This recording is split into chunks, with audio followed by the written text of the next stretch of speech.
플래시 메모리나 낸드 플래시 이런 부분에서 제가 플로팅 게이트를 숫자를 많이 늘리자. 그래서 이제 일종의 그 저장 창고라고 합시다. 정보를. 그러면 이제 창고 하나에 들어가 가지고 물건이 빽빽이 쌓였는데 그걸 일일이 다 파헤쳐 가지고 가져오느니 아예 그냥 창고 방을 많이 늘려 가지고 거기서 어떤 물건은 여기 저장되게 이렇게 돼 있다는 거죠. 이게 그런 식으로 가져오면 제 기술 구조가 되겠습니다. 이거는 이게 좌표와 숫자 방식으로 표현할 수 있는데요. 컴퓨터를 이제 낸드 플래시다 그러면 이렇게 있다. 그럼 이제 가로 세로 높이로 해갖고 좌표와 숫자 방식으로 표현하고요. 그 안에서 정보를 이제 이렇게 이런 모든 반도체, CPU나 GPU, 메모리, 뭐든 그 SSD, 그다음에 HDD 할 때도 똑같은데요. 그 저장이나 일할 수 있는 장소를 많이 만들어 놓는 겁니다. 이와 같이 하면 이제 그때 이게 통신도로를 동서남북으로 해서 숫자를 많이 해가지고 정보를 잘게 쪼개가지고 한 군데 저장하는 것이 아니라 그렇죠. 저장을 갖다 수십 군데 수백 군데 저장을 해버리는 거죠. 한 군데 일처리는 것이 아니라 그 일처리 용량을 쪼개가지고 수십 군데 수백 군데에서 이렇게 처리를 해버리는 그럼 속도가 빨라지고 발열도 없어져요. 통신 선로를 많이 만들면 내가 그 물건을 갖다가 100대의 차량에다 실어서 간다. 용량이 크잖아요, 정보가. 그럼 가면은 통신선이 그 주요 도로가 하나밖에 없다. 그럼 교통량 엄청 막히잖아요, 순차적으로 하려면. 그럼 그거를 정보 용량을 쪼개가지고 이렇게 통신 도로를 갖다가 많이 만들어 놓고 거기에 따라서 각각 차량이 100대 차량이 출발하면 얼마나 빠르겠습니까? 동서남북으로. 이렇게 동서남북으로 통신선을 만들어놔요. 반도체나 저장 장치에. 그래서 이거를 잘게 수없이 쪼갭니다. 작은 방으로. 거기에서 서로 거기는 큰 도로도 있고 작은 도로도 있고 이렇겠죠. 그래서 통신 선로를 많이 만들어놔요. 그 안에서. 그래서 몇 번 방에 저장되어 있는 것을 좌표와 숫자 방식으로 가로 세로 높이로 해서 0.0000000001mm로도 가능합니다. 그러니까 각 셀마다 저장 방을 만들어서 거기 정보가 어디에 무슨 정보는 어디에 담겨 있다라는 컴퓨터가 이해를 하는 겁니다. 그래서 거기 있는 것을 가져오면 CPU 속도도 빨라지고 엄청 빨라지겠죠. CPU도 그다음에 GPU도 속도가 빨라지고 플래시 메모리, 모드 메모리, SSD, 그다음에 이런 그다음에 하드디스크, 그다음에 MLCC 같은 기술에도 이 같은 기술이 사용될 수 있어요. 그래서 모든 형태의 저장 장치, 데이터 센터에서도 이와 같은 개념을 사용할 수 있습니다. 하나의 어떤 정보가 있다 그러면 한 군데만 저장한다는 그런 고정관념에서 벗어나서 하나의 정보를 수없이 쪼개서 수십 군데나 수백 군데 저장하거나 또는 타 지역에 있는 통신 거리가 떨어져 있는 곳에 이렇게 비밀 저장해 놓고 정보를 합쳐야만 열 수 있도록 그런 안을 말씀을 드립니다.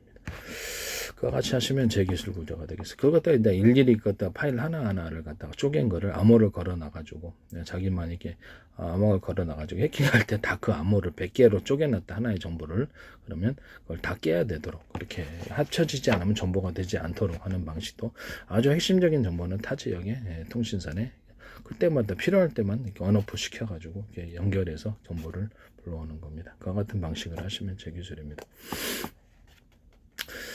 지금 플로팅 게이트 낸드 플래시 같은 모든 플래시는 플로팅 게이트에서 속도 저하가 있기 때문에 플로팅 게이트를 어떤 저장 방을 수없이 잘게 쪼개고 통신 선로만 있으면 되는 거 아니에요? 그래서 어떤 정보를 갖다 처음부터 이렇게 순차적으로 다 찾아야 되는 게 아니라 어떤 정보는 여기 있다라고 하면 그쪽에 이제 좌표와 숫자가 되겠죠. 어떤 저장 방 셀에 거기 들어가서 곧바로 이거를 거치지 않고 곧바로 들어가서 찾아옴으로써 이렇게 임의적인 접근이 가능하도록 그러니까 그냥 어떤 거는 정확히 이렇게 잘게 정보가 쪼개고 막 방 안에 막 몇천 가지의 물건이 있는데 그걸 다 파헤치는 거하고 그다음에 수없이 작은 저장 창고를 만들어서 어떤 물건이 여기 있다 그러면 거기서 딱 정리가 돼서 가져오는 방식하고 완전 차이가 크죠. 그래서 임의적으로 방이 이렇게 저장 방이 많으면 임의적으로 빨리 속도를 찾아가지고 저장을 할 수 있고 속도를 이렇게 높일 수 있다의 방식입니다. 근데 그래서 이런 방식으로 플래시 메모리나 모든 이렇던 어떤 낸드 플래시를 설계하시면 굉장히 획기적으로 빨라지리라고 생각합니다. 이런 방식으로 SSD 그다음에 어떤 하드 디스크를 설계하시면 하드 디스크 안에도 저장할 수 있는 방안들이 수없이 잘게 쪼개져야 되는 거지. 회사별로 그 개수는 틀리겠죠. SSD도 마찬가지고요. 그 다음에 제가 SSD에다가 플래시 메모리를 붙여가지고 일단 급한 거는 그냥 따로 붙이자는 거죠. 안에 들어가기 전에 플래시 메모리 SSD에 들어가기 전에 플래시 메모리를 튀그마한 거 만들어서 일단 급한 것은 거기서 이렇게 불러가지고 사용하고요. 웹페이지를 갖다 기억하는 이런 것들은 주요한 부분들을 거기다 기록을 해놓거나 급한 거는 거기다 해놓고 약간 순차적으로 시간이 놀라면 걔가 이제 SSD에 저장하거나 이거는 하드디스크와 플래시 메모리 결합이다. 그러면 급한 거는 이렇게 플래시 메모리에 빨리 이렇게 불러야 될 것은 플래시 메모리를 저장을 해놓고 플래시 메모리에 좀 시간이 남은 하드디스크에다가 천천히 저장하는 방식으로 이런 방식을 한다는 거죠. 그리고 부팅 프로그램을 제가 이렇게 그 하드디스크에서 가져오지 않고 어떤 CPU의 어떤 그 나중에 컴퓨터하고 TV에 결합할 때도 이 방식을 사용할 수 있는데 그 CPU에다가 부팅 프로그램용의 플래시 메모리를 티끌만한 걸 담아가지고 컴퓨터 기초 화면만을 띄우자. 그렇게 하면 속도가 빨라질 거다라고 회계적으로 그와 같은 방식을 사용하셔도 제 기술 구조가 되겠습니다. 이건 뭐 스마트폰에서도 사용할 수 있고, 그다음에 여기 어떤 컴퓨터와 TV에 결합하는 제가 기술 구조에 대해서도 사용할 수 있고 그렇습니다. 그리고 이런 좌표와 숫자 방식으로 하나의 저장 공간이다, 일하는 공간이다. 그러면 CPU나 GPU나 낸드 플래시, 통신칩에서도 마찬가지고 모든 통신칩 구조와 모든 형태의 반도체, SSD, HDD 또는 데이터 센터라는 이런 정보 공간이 저장 용량이 큰 곳에서도 이 좌표와 숫자 방식에 들어간다는 거죠. 이 좌표와 숫자 방식은 매우 정확하고요. 이것을 이게 그 저장 매체다, 아니면 반도체다 그러면 가로 세로 높이로 해서 0.000000001mm 단위로도 하나하나 그렇게 셀을 갖다 만들어가 거기다 저장방을 만들어서 거기서 어떤 정보는 거기 숨어져 있으므로 딱 불러오는 방식입니다. 그래서 어쨌든 순차적으로 다 검색해 갖고 가는 거는 제가 보기에 그것 때문에 속도에 저하가 있다. 그래서 이런 방을 수없이 정보 저장, 그러니까 물건을 저장한 창고의 숫자를 많이 늘려서 작게 잘게 단위로 찍어서 거기 잘라갖고 거기다 저장을 해놓으면 곧바로 이것을 순차적으로 다 거쳐갖고 이렇게 읽고 그걸 가져오는 게 아니라 그거를 거기서 특정 물건만을 다 가져오는 방식입니다. 이같이 좌표와 숫자 방식으로 들어가고, 통신 선로도 동서남북으로 숫자가 많아져야 돼요. 그 다음에 통신 선로도 이렇게 이도로 탔다가 저도로 탔다, 이것이 가능하도록 사다리 타기처럼 이렇게 만드셔도 제 기술이 되겠습니다. 동영상 파일에다 그러면 제가 하나의 동영상 파일을 어떤 순차적으로 이쪽 도로가 하나밖에 없는데, 이론적으로 하나밖에 없는데 이 동영상 먼저 처리할 때까지 기다리고 또 동영상 10개면 그럼 그 하나의 도로 안에서 다 검색을 한다. 물건을 다 검색을 하고 그러면 얼마나 느리겠습니까? 하나의 동영상을 잘게 여기 통신선로가 100개다 그러면 100개로 쪼개버려가지고 각각의 통신선로를 타고 저장이나 일할 수 있는 장소를 한 군데가 아니라 수십 군데, 100군데에서 동시에 저장하거나 이래버리면 속도가 빨라지고 어떤 통신선로가 병목 현상이 생겨가지고 발열이 일어나는 문제를 해결할 수 있다. 이와 같이 CPU 설계, 그 다음에 GPU 설계, 메모리 반도체도 이와 같은 방식을 사용할 수 있습니다. 메모리 반도체에서 일할 수 있는 장소를 이렇게 현재보다 수없이 숫자를 많이 늘려가지고 거기서 각각 어떤 정보를 불러오는 이런 방식을 선택할 수 있어요. 플래시 메모리, 플로팅 게이트 숫자를 늘리듯이 SSD나 어떻게 어떤 HD에서 저장할 수 있는 방을 수없이 많이 이렇게 작은 단위로 쪼개가지고 거기에 각각 통신 선로를 두고 큰 도로 있고 작은 도로 있겠죠. 그렇게 이렇게 메모리조차도 이렇게 수없이 작은 단위로 쪼개가지고 좌표와 숫자 방식으로 거기서 이렇게 정보가 이렇게 일처리를 하는, 그래서 빨리 불러오는 이런 방식을 D램에도 사용할 수 있습니다. 이와 같이 하시면 제 기술 구조가 되겠습니다. D램에도 제가 말씀을 드렸다시피 D램에다가 티끌만한 플래시 메모리를 탑재해서 당 몇 시간 동안이라도, 당 하루나 몇 시간 동안이라도 일할 수 있는 것을 거기서 찾자, 저장을. 그렇게 되면 문제가 없다라고 제가 말씀을 드렸었어요. 정보가 꺼진 다음에도 이렇게 어느 정도는 거기서 정보가 저장되어 있는 거죠. 몇 시간 분량의 일한 내용이 저장이 되거나 하루 분량의 일한 내용이 저장되는 이런 방식이 되겠습니다. 발열 저장 그렇게 작기 때문에 작게 만들면 발열 문제도 없어요. 그래서 가격 문제도 그렇게 큰 차이가 없을 거로 생각하고요. 그와 같이 만드시면 제 기술 구조가 되겠습니다. CPU를 GPU 개념을 담아가지고 CPU나 CPU에서도 아니면 D램에서도 아니면 플래시 메모리 이런 데도 대중소의 개념으로, 그다음에 SSD와 하드디스크 안에서도 그 안에서 어떤 그 대중소의 개념으로 면적에 제한이 있으므로 대중소의 개념으로 숫자를 들어가면 뭐 대자리 있고 중자리 있고 소자리가 있다라는 겁니다.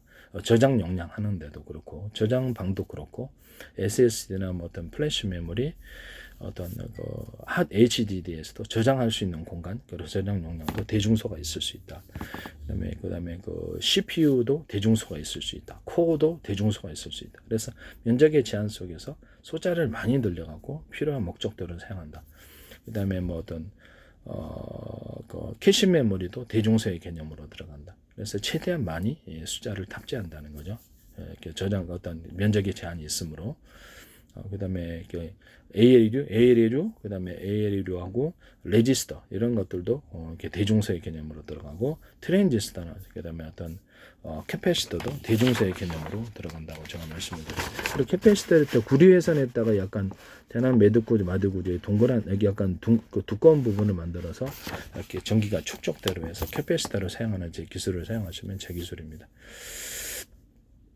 그래서 모든 그 정보를 반도체 설계를 할 때 앞으로는 저장하기 위해서는 일할 수 있게 하기 위해서 정보통신 도로다 그러면 이동 경로를 각각의 잘게 쪼개 가지고 이동 경로를 설정해주고 또 저장할 수 있는 곳을 이렇게 뭐 수십 군데나 수백 군데로 쪼갠다 할지라도 저장할 수 있는 곳을 이렇게 지정해 주는 거죠. 이게 CPU가 이제 그런 개념을 담게 되거나 GPU 또는 메모리 반도체, 플래시 메모리, 모든 메모리, 그다음에 기타의 모든 통신 칩도 마찬가지고 모든 형태의 반도체, 차량용 반도체도 마찬가지고 저기 SSD나 HDD 이런 모든 형태의 저장 장치도 그렇고 데이터 센터에서도 이 좌표와 숫자 방식으로 가로 세로 높이로 해가지고 어떤 반도체다 또는 저장 매체다 또는 데이터 센터다 그러면 가로 세로 높이로 해서 좌표와 숫자 방식으로 표현해서 거기다가 탑재를 하시면 제 기술입니다. 저장할 수 있는 방은 현재보다 설계를 변경시켜서 저장할 수 있는 저장하거나 일 처리할 수 있는 장소를 10개다 그러면 100개 뭐 이런 식으로 1000개 단위로도 늘릴 수 있어요. 그 안에 각각 통신선로만 연결되기만 하면 일 처리가 빠르게 처리가 되고 여기 어떤 순차적으로 이 정보를 읽는 것이 아니라 필요한 그 부분만을 딱 찾아와서 가져온다는 거죠. 아니 내가 구글에서 문서를 처리하는데 500페이지 분량을 읽어야 된다가 아니라 딱 그 필요한 그 내용만을 그쪽 부분을 몇 페이지만 몇 줄만 읽는 이런 방식입니다. 그러면 그거를 갖다가 현재 있는 어떤 그 구글이다, 구글이다, 뭐 네이버다, 이렇게 저장하신 분들이 있잖아요. 그러면 저장하는 분들이 있으면은 그 해당하는 어떤 그 내용만 딱 그 부분만 추출해서 그 문서를 내가 다 보는 게 아니라 해당하는 그 부분의 내용만 딱 추출해서 볼 수 있거나 이렇게 그 문서 하나의 문서가 있다 그러면 뭐 이렇게 한 5페이지 분량이다 그러면 그 5페이지를 다 보는 게 아니라 그런 것을 원하면 그걸 해주고 아니면 그 특정 어떤 내용만 원하면 그쪽 부분을 갖다가 정보를 갖다가 어떤 그 일련 번호를 달아가지고 정보의 일련 번호를 달아서 여기서부터 여기서부터 여기까지는 무슨 내용이고 각각 그 정보를 분류를 해놓는 거죠. 그래서 해당되는 내용이 필요한 내용만을 딱 핵심만을 불러오고 전체를 원하면 전체를 불러오고 이 두 가지 방식을 사용한다는 거죠. 동영상 같은 데에서도 우리가 딱 필요한 것을 갖다 동영상 얘가 30분짜리 딱 가져와서 30분 다 봐야 되는 게 아니라 특정 그 단어가 나오거나 그 언급이 나온 그 부분만을 몇 개를 추출해서 그러니까 몇 초부터 몇 초 분량까지는 이렇게 A 다시 뭐 이렇게 일련번호를 달아놓는 거 이거 뭐 번호 이렇게 문서도 이렇게 5페이지면 여기서부터 여기까지는 몇 번 일련번호를 뚝 잘라가지고 여기서 몇 번이다라고 해서 전체는 원하면 전체를 또는 뭐 부분 반만 원하면 반을 또 딱 그 부분만 원하면 그 부분만을 딱 갖다 주는 일련번호를 문서를 이렇게 행별로 잘라가지고 이렇게 보관을 한다는 거죠. 동영상도 30분 분량이면 이 동영상 전체를 다 봐야 되는 게 아니라 그 해당되는 내용이 나오는 그 부분을 앞으로 AI가 그거 할 거라고 생각합니다. 동영상을 인간처럼 이해할 것이기 때문에 그래서 그 특정 부분을 동영상 30분 단위다 그러면 그거를 한 10개나 100개 정도로 쪼개가지고 그 해당되는 그 위치에 일련 번호를 다 각각 부여하고